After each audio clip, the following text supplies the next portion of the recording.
জনগণ আপনার প্রতি আস্থা রাখে, আলেম সমাজ যেরকম আপনার প্রতি আস্থা রাখে, গ্রামের প্রতিটি মানুষ, কৃষক, শ্রমিক, জনতা, প্রত্যেকটি মানুষ আপনার প্রতি আস্থা রাখে।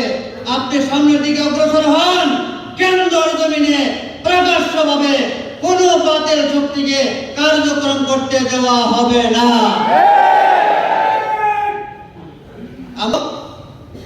আপনারা সংস্কৃতির নামে সংস্কৃতি দোহাই দিয়া আপনারা বেহায়াপনা সমাজে চালু করবেন, যুব সমাজকে ধ্বংস করে দিবেন। আর আমরা শুধু মসজিদে পয়সা সুবহানাল্লাহ আলহামদুলিল্লাহ বলবো, এটা হইতে পারে না। আমরা আজকে এই সম্মেলনের মাধ্যমে আমরা পরিষ্কার ঘোষণা করছি, কেন্দ্র উপজেলার যে কোনো জায়গায় যদি প্রশাসনের পক্ষ থেকে কোন অশ্লীল গান বাজনা নাটকের যদি কোনো অনুমতি দেওয়া হয়, আর এতে করে যদি কোনো বিশৃঙ্খলার সৃষ্টি হয়, তাহলে প্রশাসনকে তার দায়ভার গ্রহণ করতে হবে।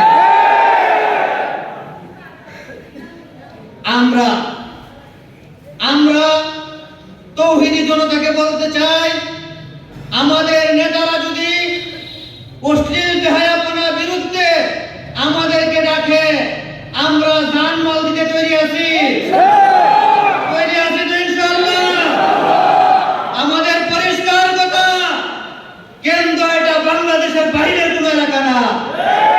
এখানে সংস্কৃতি মারাইবেন আর অশ্লীলতার ফাইনান্স করাইবেন, এটা আমরা হইতে দেব না।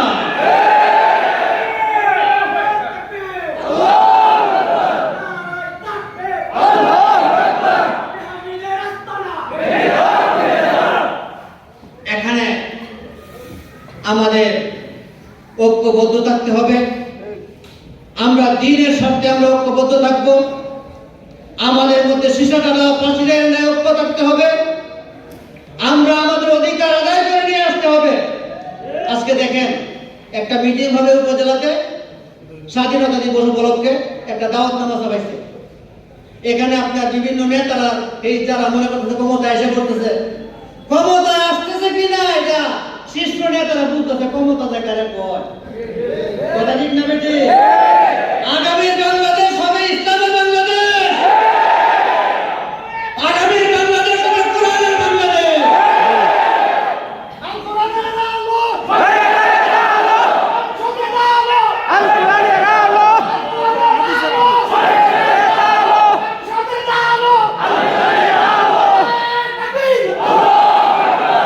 এক নেতা উপজেলা হল রুমে মিটিং এ আমরা ছিলাম, এক নেতা বলতেছে, হুজুর ওয়াজের নামে হুজুররা গিয়া খালি রাজনীতি করে।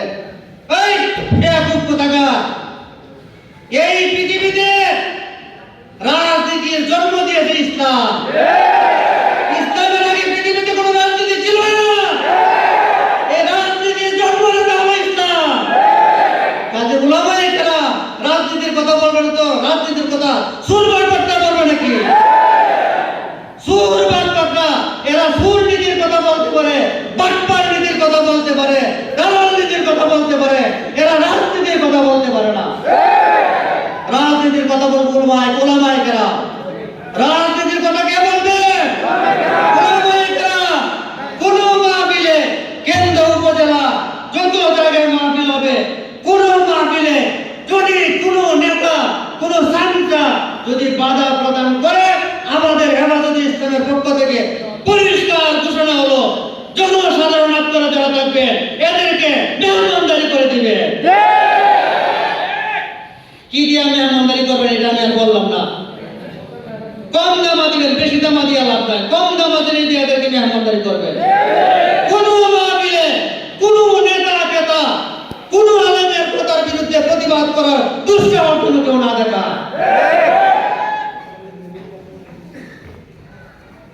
ক্ষমতায় যাবে, ক্ষমতা যাওয়া এত সহজ নয়। উলামায়ে কেরাম, সারা বাংলাদেশে উলামায়ে কেরাম আমরা এক প্ল্যাটফর্মে চলে আসতেছি। ইনশাআল্লাহ আমরা শুধু দাওয়াত দেওয়ার কাজে ব্যস্ত থাকবো না। আগের দিন শেষ হয়ে গেছে, এখন এই দেশ আমাদেরকে পরিচালনা করতে হবে।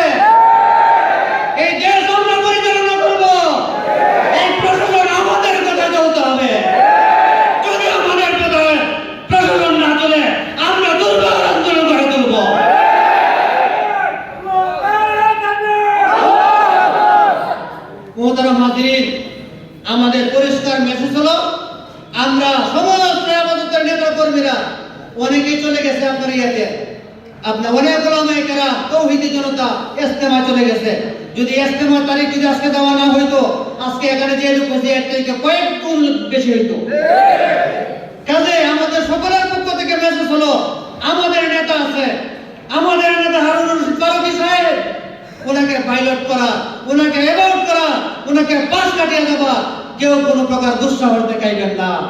আমরা তার নেতৃত্বে ঐক্যবদ্ধ আছি, আমরা তার ডানে আছি, আমরা তাদের বামে আছি, আমরা তাদের সামনে আছি, আমরা তাদের পিছনে আছি। আমাদের নেতাদেরকে নিয়ে আমরা আমাদের গন্তব্যস্থলে পৌঁছবই ইনশাআল্লাহ। পরিশেষে আমি আপনাদের সকলকে সামনের দিনে আরো আনন্দ সংগ্রামে অংশগ্রহণ করার উদ্দীপনা নিয়ে, সাহস নিয়ে, মানসিকতা নিয়ে তৈরি থাকার জন্য, প্রস্তুত হওয়ার জন্য আমি আহ্বান রেখে আমি আমার কথা শেষ করছি। ওয়া আখিরু দাওয়ানা আলহামদুলিল্লাহি রাব্বিল আলামিন।